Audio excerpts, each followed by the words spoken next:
Oh, here we go.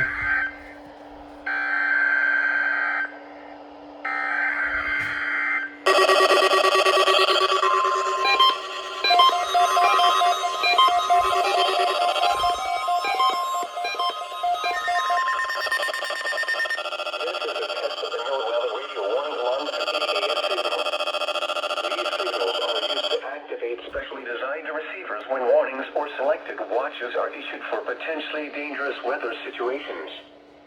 Tests of these receivers are normally conducted each Wednesday between the hours of 11 a.m. and 12 noon. If any warnings or watches are in effect or threatening weather is possible, the test will be postponed until the first good weather day. Again, this has been a test of the no-weather radio warning alarm and EAS signal.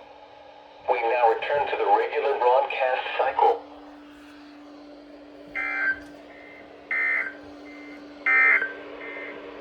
The area forecast for the Monterey Bay and Salinas Valley.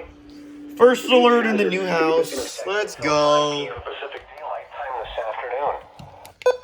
Well, let's see the scroll.